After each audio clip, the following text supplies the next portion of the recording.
Afghanistan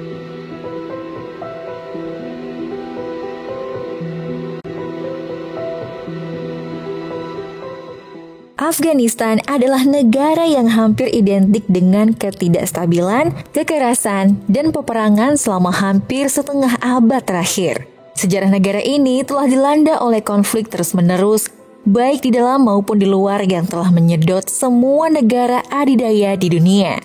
Kekacauan di Afghanistan selalu menemukan cara untuk menyebar, jauh melampaui perbatasan Afghanistan. Setelah invasi Soviet sepanjang tahun 1980-an, Perang Saudara sepanjang tahun 1990-an, dan invasi Amerika sepanjang tahun 2000-an dan 2010-an, sampai babak berikutnya dari perang berkelanjutan di Afghanistan dimulai pada tahun 2021, ketika Amerika Serikat menarikkan pasukannya dari negara tersebut. Taliban berhasil dengan cepat mengalahkan Republik Afghanistan yang didukung dan dibentuk oleh Amerika Serikat dan membangun kembali apa yang mereka sebut sebagai Emirat Islam Afghanistan. Sekali lagi, dalam prosesnya seperti yang dilakukan Uni Soviet sebelum mereka, upaya Amerika membangun negara dan citra mereka sendiri di Afghanistan juga telah gagal.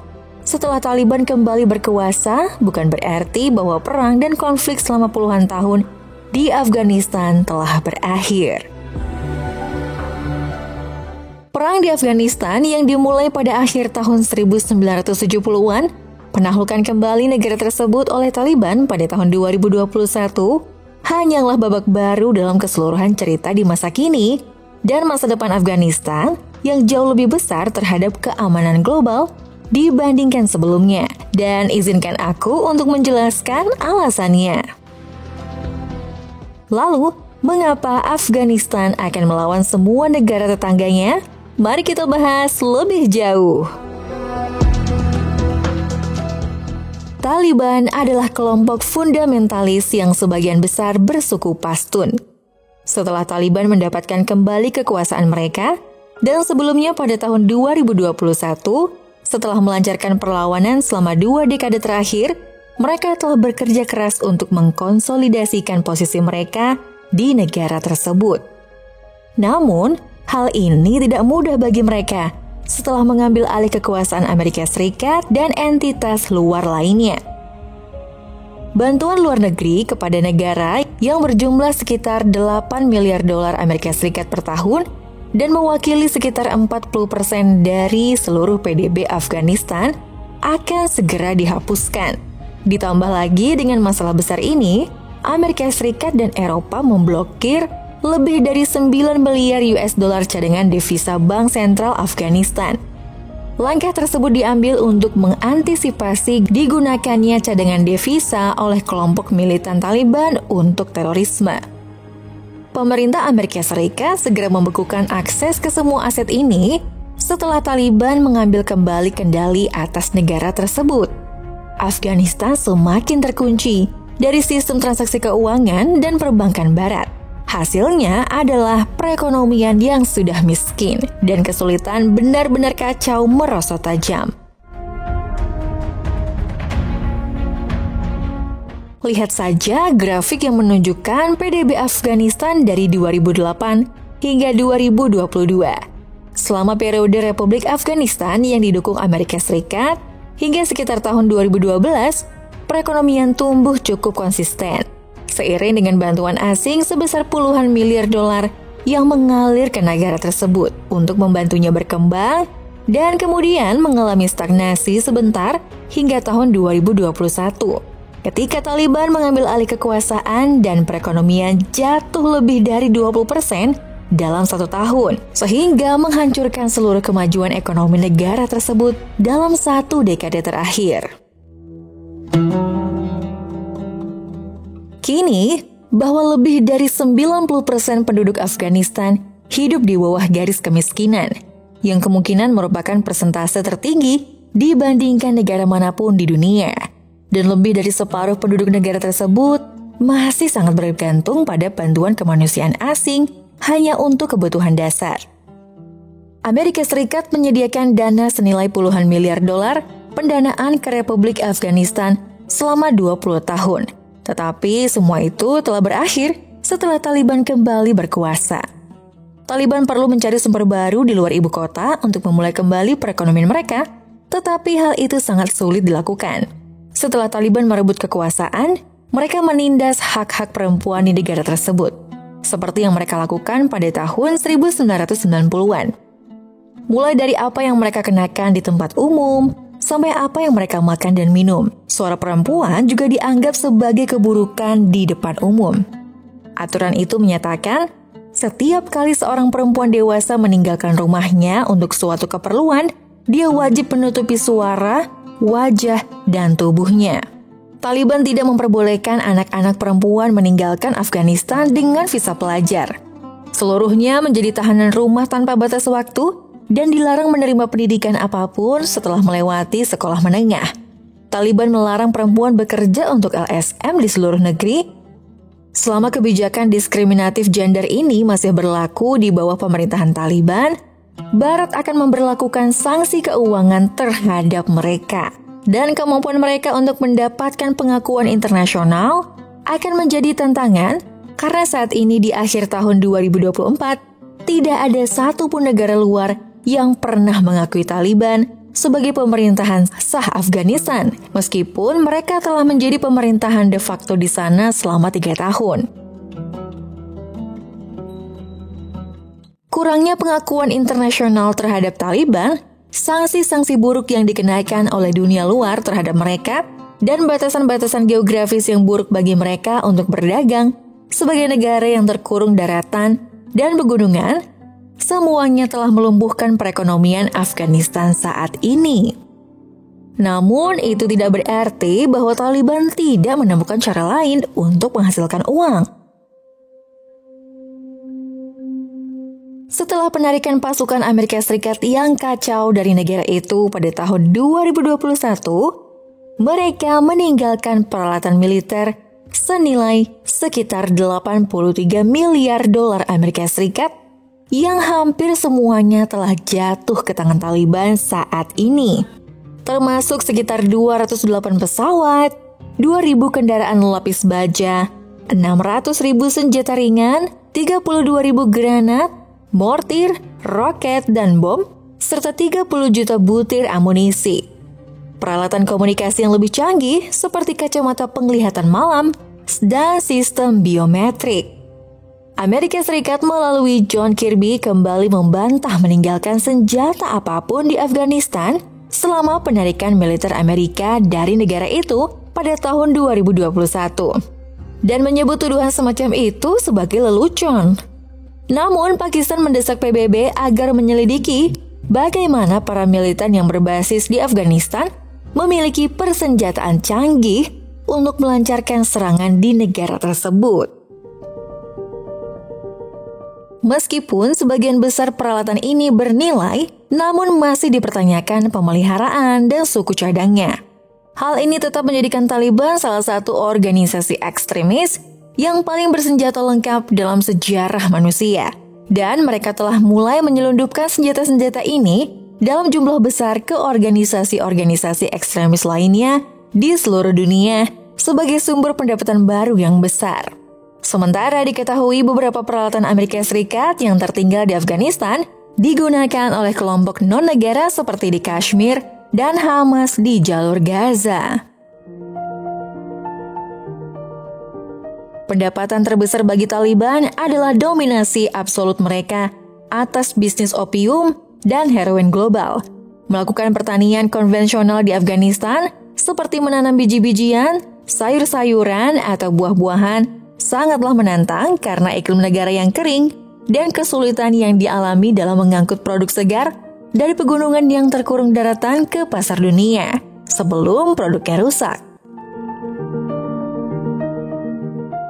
1 kilogram opium kering dapat dijual dengan harga sekitar $138 Amerika Serikat, yang berarti bahwa seorang petani di Afghanistan dapat menghasilkan sekitar 28 kg per hektar, $3.864 Amerika Serikat per hektar, dibandingkan dengan menanam gandum hanya Rp2.000 sampai Rp5.000 per kilogram atau sekitar Rp10 juta per hektar.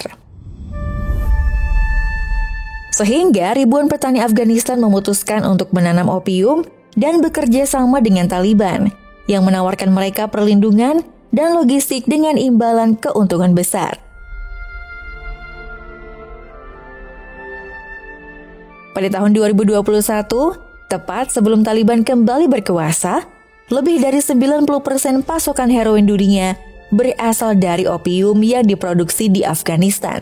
Sementara lebih dari 95% di pasar Eropa berasal dari opium. Afghanistan merupakan ekspor utama Afghanistan dengan selisih yang besar dan bernilai sekitar $4 miliar per tahun yang dibagi antara panglima perang, petani Afghanistan, dan Taliban sendiri yang menjadi sumber dana pemberontakan.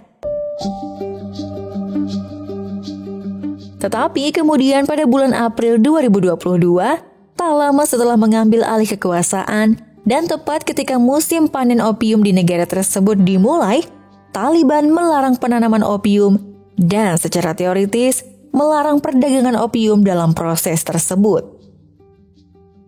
Hal ini membuat Taliban tampak lebih disukai dunia luar dengan menindak perdagangan narkoba, namun tanpa benar-benar menindak perdagangan narkoba. Melihat larangan penanaman opium pada tahun 2022 tidak akan berdampak pada Taliban. Panen opium pada tahun 2022, ekspektasi bahwa musim tanam dan panen berikutnya akan dilarang, kemudian membuat harga opium meroket di pasar lokal dan memberikan cukup waktu bagi produsen dan pedagang Taliban untuk menimbun cadangan untuk dijual dengan harga yang meningkat secara besar-besaran. Sejak saat itu, produksi opium di Afghanistan turun drastis dengan penurunan produksi lebih dari 95% di beberapa wilayah di negara tersebut. Taliban yang terus menghasilkan uang dengan menghabiskan cadangan strategis mereka dari opium dengan harga yang jauh lebih tinggi. Mereka juga mulai mengembangkan produk baru yang akan menghasilkan lebih banyak uang dalam waktu singkat. Bagi para pembuat sabu di Afghanistan, ephedra liar telah menjadi pengubah permainan, memberikan kehidupan baru pada industri yang meresahkan. Taliban juga membatasi pertumbuhan tanaman ephedra seperti yang mereka lakukan pada opium poppy. Semak ephedra lebih sulit ditemukan di seluruh negeri. Namun mereka beralih ke sabu yang diproduksi secara kimia, yang lebih murah untuk diproduksi dibandingkan heroin, dan keuntungan dari penjualannya jauh lebih tinggi. Itulah sebabnya mengapa larangan Taliban terhadap penanaman opium sebenarnya hanyalah sebuah permainan diversifikasi. Karena mereka beralih ke pasar sabu yang lebih menguntungkan. Pada awal tahun 2023, Iran menyita pengiriman besar-besaran sabu produksi Afghanistan di perbatasan mereka. Baru-baru ini, pada 17 November 2024, Satuan Reserse Narkoba Indonesia juga menangkap jaringan sabu asal Afghanistan yang membawa 389 kg sabu. Hal ini merupakan pertanda buruk dari apa yang akan terjadi ketika Taliban berupaya untuk menjadikan Afghanistan kembali sebagai pusat baru bisnis sabu global yang dunia luar akan kesulitan untuk menghentikannya tanpa intervensi asing lagi yang tidak diinginkan oleh siapapun. Faktanya, raja narkoba paling terkenal di Taliban, Bashir Nurzai, dijuluki Pablo Escobar dari Timur Tengah, orang yang mendominasi perdagangan heroin di Taliban selama bertahun-tahun, ditangkap oleh Amerika Serikat pada tahun 2005 dan dijatuhi hukuman penjara seumur hidup karena penyelundupan heroin senilai lebih dari $50 juta. Dan baru-baru ini dibebaskan pada tahun 2022, kelompok tersebut menuntut agar Amerika Serikat membebaskannya dengan imbalan seorang insinyur Amerika, Mark Frerich, yang diculik oleh kelompok tersebut pada Januari 2020. Nurzai yang dikembalikan ke Afghanistan kemungkinan besar merupakan pertanda dari keinginan Taliban untuk menggunakan kembali keahliannya dalam menyelundupkan metamfetamin selama puluhan tahun. Tetapi Nurzai juga telah diberikan kendali atas beberapa perusahaan pertambangan baru yang didirikan di negara tersebut, yang berupaya mengeksploitasi kekayaan mineral Afghanistan yang melimpah.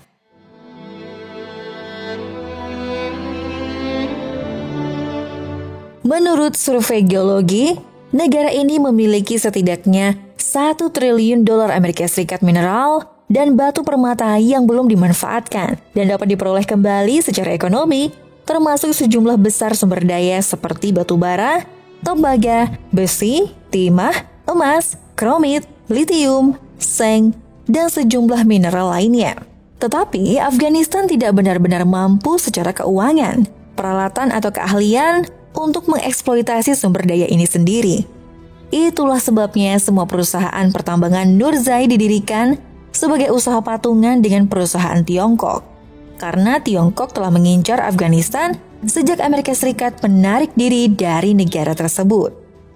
Tiongkok sangat tertarik untuk memasukkan Afghanistan ke dalam The Belt and Road Initiative Tiongkok karena negara ini berada tepat di antara Tiongkok dan Eropa.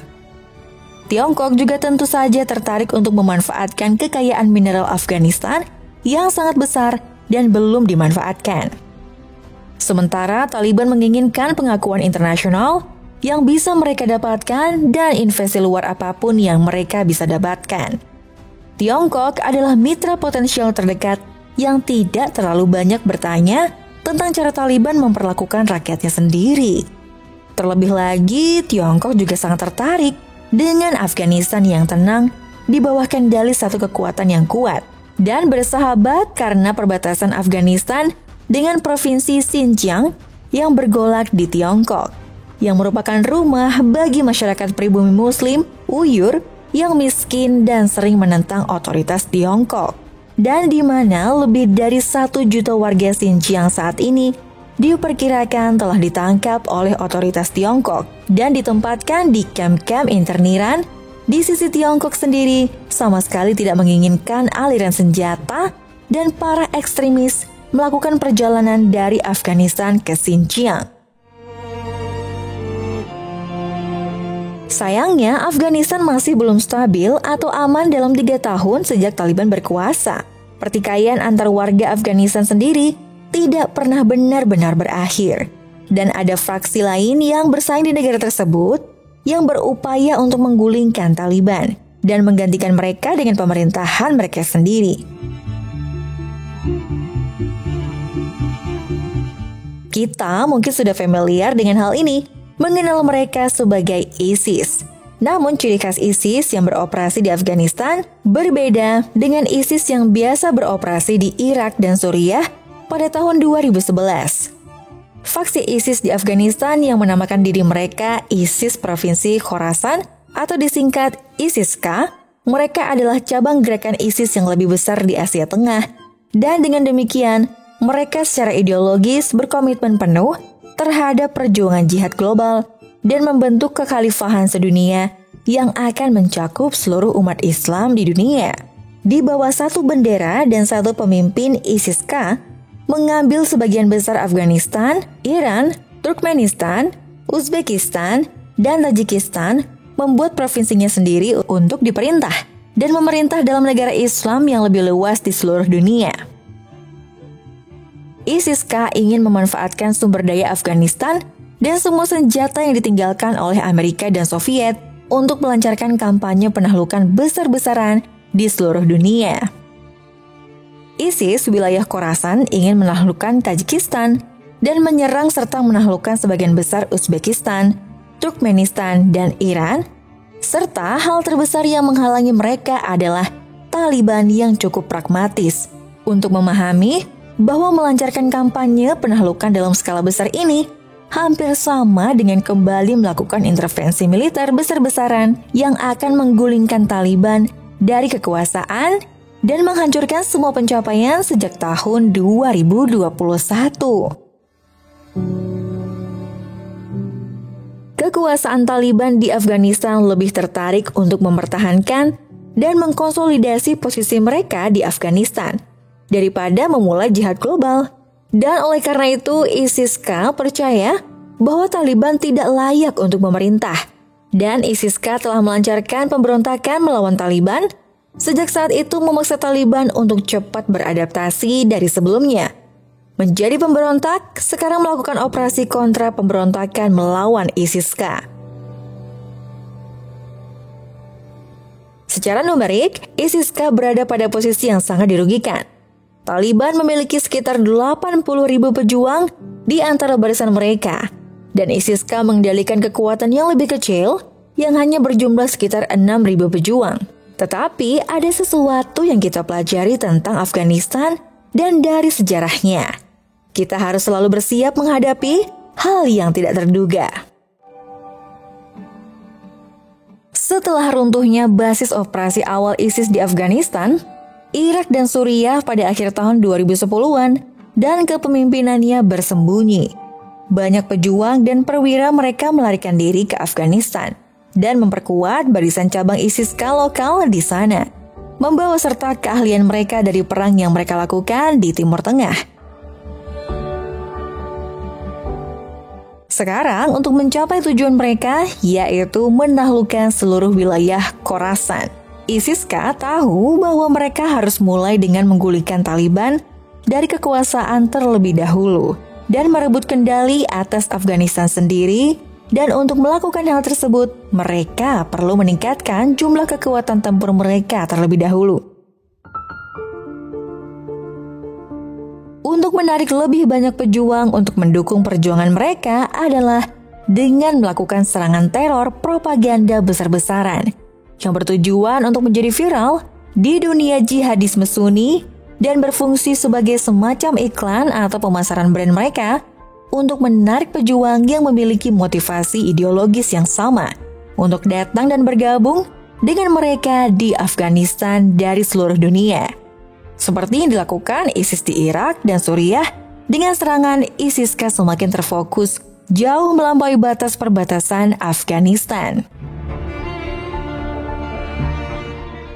Pada bulan April dan Mei 2022, ISIS-K mulai menembakkan roket ke kota-kota dan desa-desa serta negara tetangga Uzbekistan dan Tajikistan dari pangkalan mereka di Afghanistan, menandai serangan pertama yang mereka lakukan di luar negara asal mereka. Yang terakhir pada bulan September 2023, mereka mengebom kedutaan besar Rusia di ibu kota Afghanistan, Kabul, dan kemudian pada bulan Januari 2024, mereka melakukan pemboman besar lainnya di kota Kerman, Iran, yang menewaskan sedikitnya 103 orang dan melukai 284 lainnya, yang menjadikan teror paling mematikan yang pernah terjadi sepanjang sejarah Republik Islam Iran. Kemudian, hanya beberapa bulan, tepatnya Maret, ISIS-K melancarkan serangan eksternal besar lainnya terhadap Rusia di balai kota Krokus di pinggiran kota Moskow, saat negara itu menjadi tuan rumah konser yang menewaskan 145 orang dan melukai 551 lainnya, menjadikannya serangan teror paling mematikan yang pernah melanda Rusia dalam 20 tahun terakhir. ISIS-K menggunakan serangan-serangan besar yang berani di luar Afghanistan sebagai iklan bagi calon jihadisme di seluruh dunia untuk datang, dan sementara mereka juga terus melakukan untuk melemahkan otoritas dan legitimasi Taliban.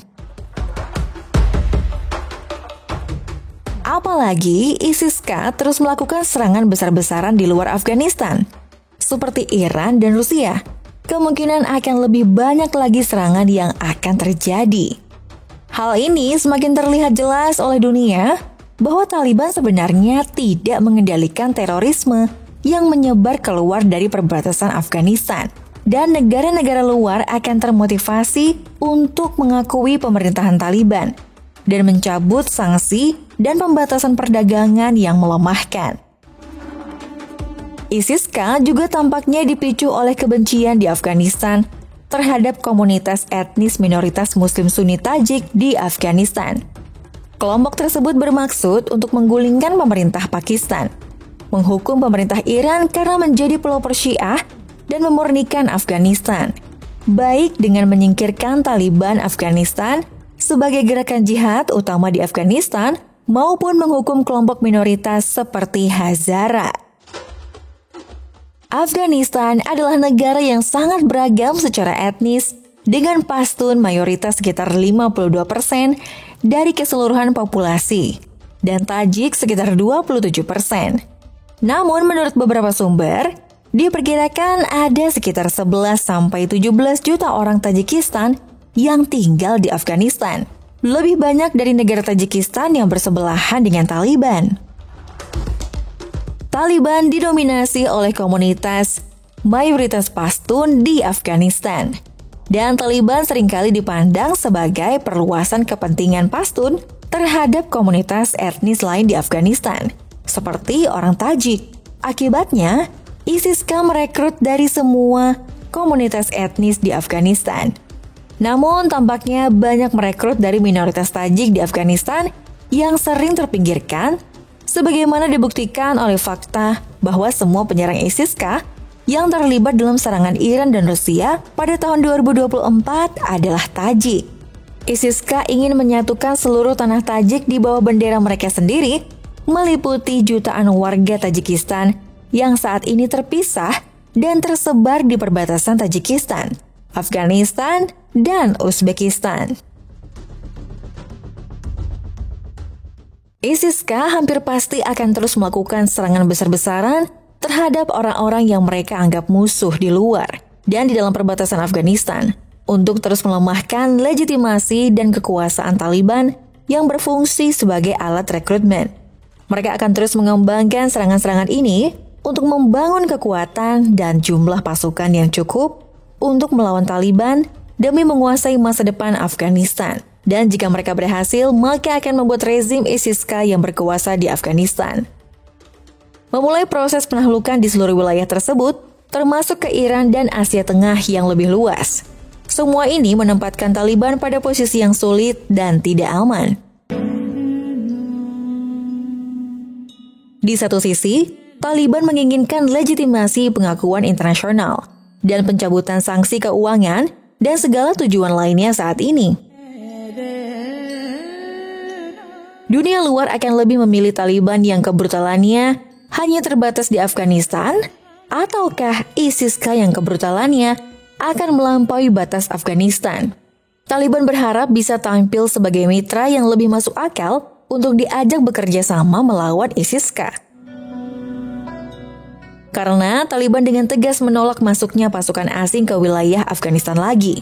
Mereka juga berharap menjadi satu-satunya yang mampu menahan serangan ISIS-K agar tidak menyebar keluar Afghanistan, sehingga memerlukan dukungan komunitas internasional dalam melakukan hal tersebut. Tiongkok menerima penunjukan duta besar Taliban untuk negara mereka pada bulan Januari 2024, yang secara efektif memperluas pengakuan Beijing terhadap pemerintahan Taliban di negara tersebut. Sementara Rusia telah menyarankan agar mereka menghapus Taliban dari daftar organisasi teroris dan kemungkinan berencana untuk bekerja sama lebih jauh dengan mereka dalam upaya membendung ancaman ISIS-K.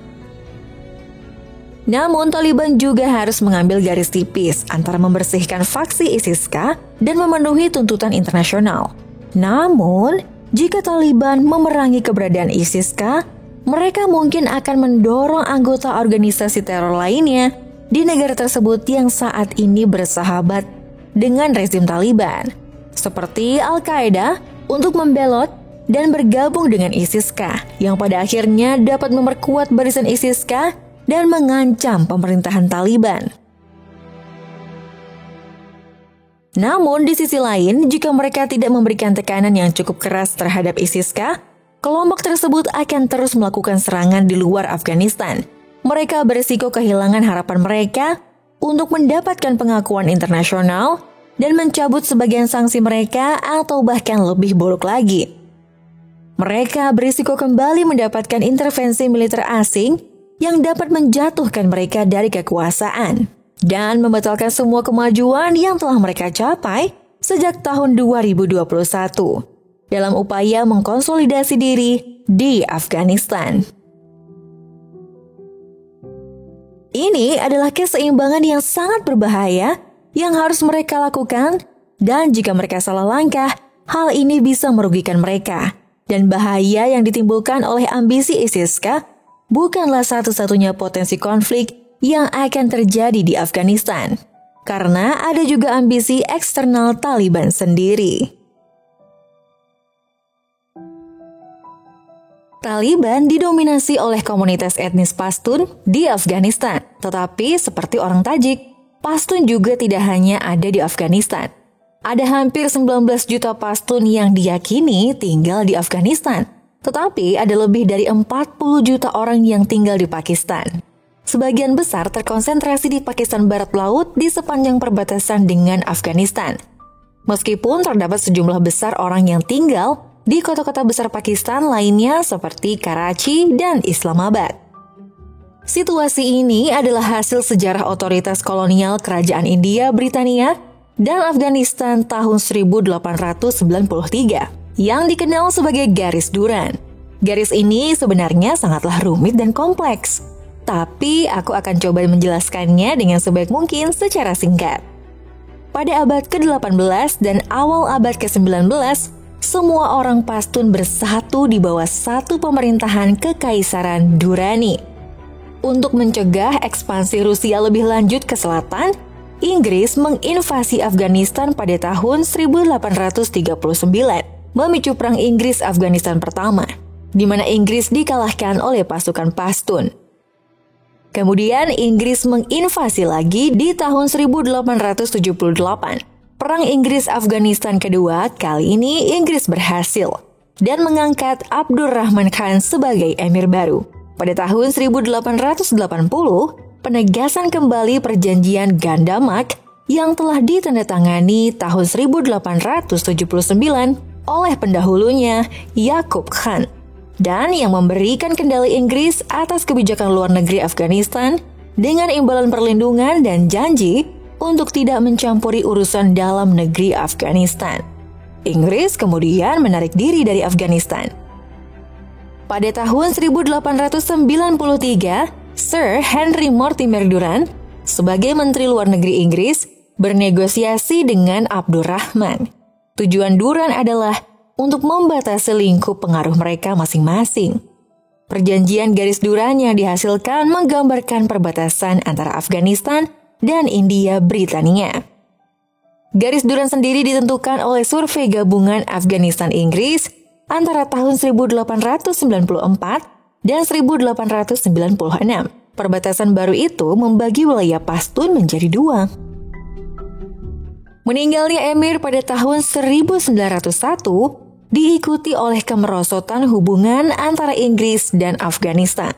Berlanjut dengan pembunuhan penerus emir, yaitu Habibullah yang pro-Inggris pada tahun 1919, yang mengakibatkan naiknya Amanullah, seorang penguasa anti-Inggris, dan segera setelah itu, Perang Inggris-Afghanistan ketiga selama 3 bulan dengan perjanjian Rawalpindi, yang memungkinkan Afghanistan untuk mendapatkan kembali kendali dari Inggris atas kebijakan luar negerinya, dan yang menegaskan kembali Garis Durrant sebagai perbatasan resmi antara dirinya dan kerajaan Inggris.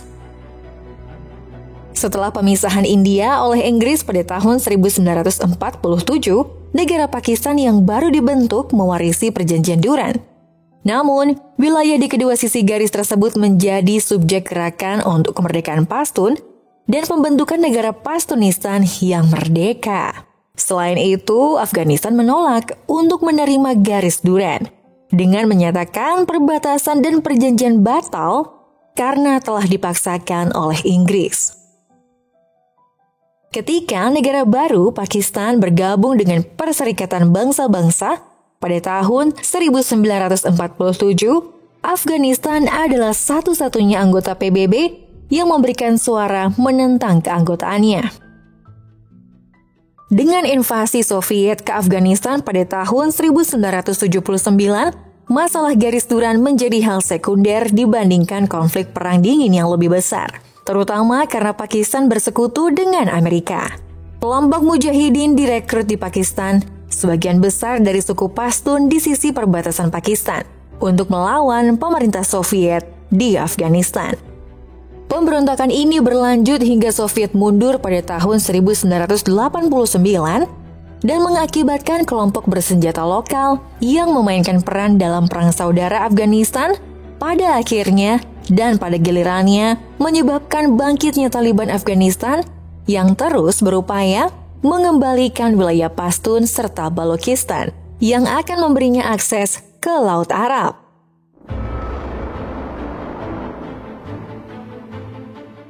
Garis Duran tetap menjadi masalah.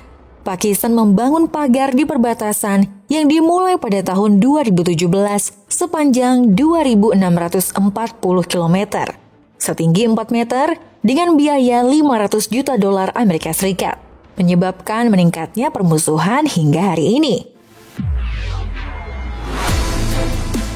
Setelah Pashtun memutuskan bergabung dengan Pakistan, mereka menjadi kelompok minoritas di negara yang secara demografis didominasi oleh Punjabi, yang membuat banyak Pashtun di Pakistan marah dan merasa terpinggirkan. Pakistan pada awalnya berusaha untuk mendahului potensi apapun, seperti gerakan separatis Pashtun, dengan mendirikan apa yang kemudian dikenal sebagai kawasan persekutuan pemerintahan federal atau wilayah kesekuan yang dikelola pemerintah federal atau FATA. Wilayah semi-otonom di barat laut Pakistan yang memberikan otonomi lokal tingkat tinggi kepada Pashtun Pakistan dibandingkan wilayah lain di negara tersebut. Namun, otonomi di wilayah FATA ini terbukti menghadirkan tantangan besar setelah serangan dan invasi Amerika Serikat ke Afghanistan. Taliban dan Al-Qaeda di Afghanistan dapat dengan mudah melakukan perjalanan melintasi perbatasan ke Pakistan di kedua sisinya. Dan setelah tahun 2002, Taliban mendirikan cabang lokal Taliban Pakistan di wilayah FATA yang mereka sebut Tehrik-i Taliban Pakistan. Sejak Taliban Afghanistan dan Taliban Pakistan bersikeras menyatakan bahwa mereka adalah organisasi yang sepenuhnya berbeda dan terpisah dari masing-masing kelompok, namun seringkali terbukti mereka orang-orang yang sama yang melakukan perjalanan bolak-balik melintasi perbatasan. Taliban Pakistan khususnya secara militan menentang keberadaan negara Pakistan.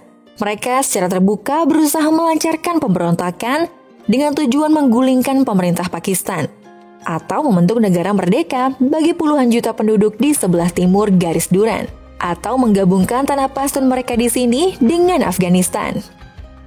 Taliban Pakistan bertanggung jawab atas banyak serangan teror paling mematikan di Pakistan, yang secara kolektif telah menewaskan ribuan orang di negara tersebut.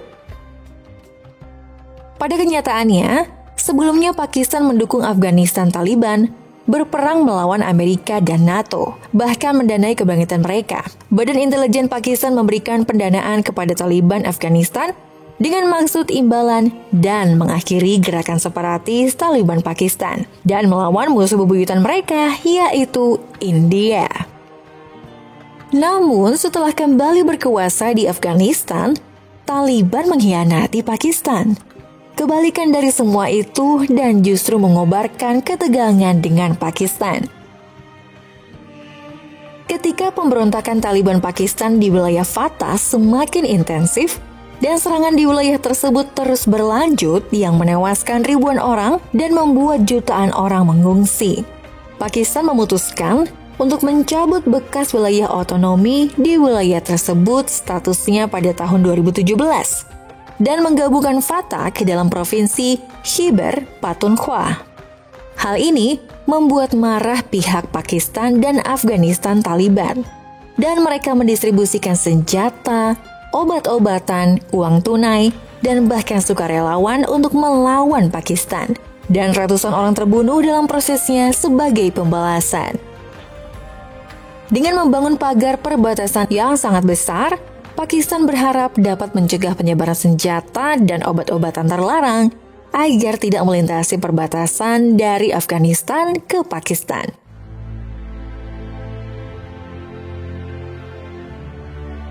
Namun, dari sudut pandang Afghanistan dan Pashtun, tembok tersebut telah menjadi penghalang permanen dan besar antara dua bagian komunitas Pashtun dan keluarganya yang terpisah di kedua sisi. Dan di atas konflik ISIS-K, dengan Taliban dengan Iran, Turkmenistan, Uzbekistan, Tajikistan, dan mungkin semua orang di atas konflik zona Taliban dengan Pakistan, ada juga potensi konflik lain dengan negara tetangganya karena air. Hal pertama yang dibahas di sini adalah Sungai Helmand yang mengalir dari pegunungan Hindu Kush menuju lahan basah Hamun di perbatasan Iran-Afghanistan. Sungai Helmand yang menjadi sumber air tawar yang penting bagi wilayah Provinsi Sistan dan Baluchistan di barat daya Iran yang gersang, berpenduduk jarang, dan secara demografis didominasi oleh suku minoritas Balok. Jika salah satu pasokan air diputus, hal ini pasti akan meningkatkan ketidakstabilan Iran. Pada tahun 1960-an, Afghanistan mulai membangun bendungan di Sungai Helmand, di Kajaki dan Griks untuk menghasilkan pembangkit listrik, tenaga air, dan menyediakan irigasi. Itulah sebabnya, pada tahun 1973, Kekaisaran Iran dan Republik Pertama Afghanistan menandatangani perjanjian air Sungai Helmand yang mengikat Afghanistan untuk mengizinkan setidaknya 850 miliar meter kubik air dari Sungai Helmand mengalir lebih jauh ke hilir Iran setiap tahun. Tetapi tidak lama setelah itu perjanjian tersebut ditandatangani, pemerintah Afghanistan digulingkan oleh revolusi komunis pada tahun 1978. Kemudian digulingkan oleh revolusi Islam tahun 1979, dan Afghanistan telah terjebak dalam keadaan peperangan dengan pemerintahan bergilir. Sejak tahun 1973, perjanjian air tidak pernah benar-benar diimplementasikan atau diratifikasi sepenuhnya, sehingga menyebabkan kedua pemerintah saat ini memperdebatkan ketentuan perjanjian tahun 1973 dan hakikat hak atas air di Sungai Helmand. Setelah Taliban mengambil alih kekuasaan, mereka memutuskan untuk menutup gerbang bendungan Kajaki pada tahun 1998 yang sangat membatasi aliran air di Sungai Helmand mengalir ke Baluchistan. Kemudian setelah serangan Taliban terhadap konsulat Iran di negara itu menewaskan 8 diplomat Iran pada tahun yang sama, Iran sebenarnya mulai mempersiapkan perang dengan Taliban. Mereka mengerahkan 200.000 tentara di perbatasan, dan krisis ini dapat dihindari ketika pemimpin tertinggi Iran, Ayatollah Ali Khamenei, secara pribadi menolak keputusan tersebut dan menggagalkan invasi Iran ke Afghanistan pada tahun 1998, hanya 3 tahun sebelum Amerika datang. Tetapi, risiko konflik antara Iran dan Taliban mengenai pasokan air di Sungai Helmand tidak pernah berakhir. Setelah Taliban kembali berkuasa pada tahun 2021, Iran terus menuduh rezim Taliban membatasi pasokan air mereka, sesuai perjanjian tahun 1973.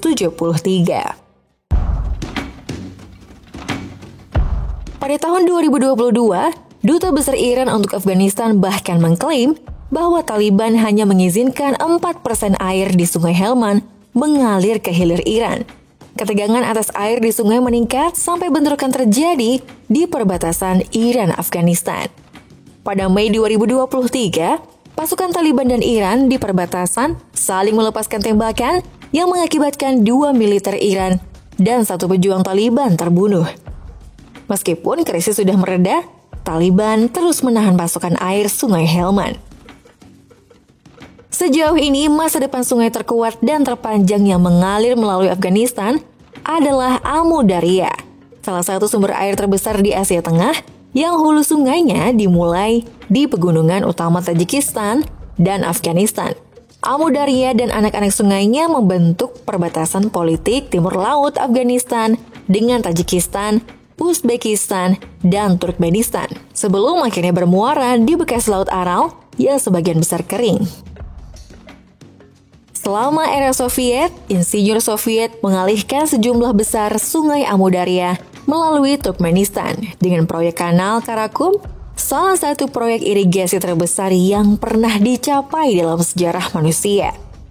terusan Karakum mengalihkan sekitar 13 km kubik air per tahun melintasi 1.400 km gurun yang gersang.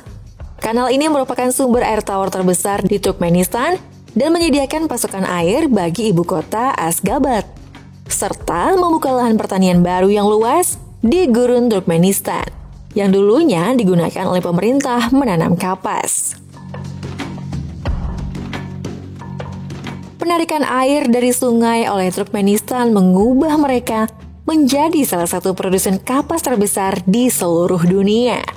Hal ini juga berarti bahwa hampir semua air di Amudarya yang mengalir ke Turkmenistan dan Uzbekistan diambil dari sungai Amudarya. Namun, kini setelah Taliban kembali menguasai Afghanistan, hal ini dapat menjadi krisis eksistensial bagi Turkmenistan dan Uzbekistan. Pada awal tahun 2022, dalam beberapa bulan setelah mereka merebut kekuasaan, Taliban mulai membangun kanal baru dari sisi sungai Amudarya, yang mereka sebut Kanal Kostepa.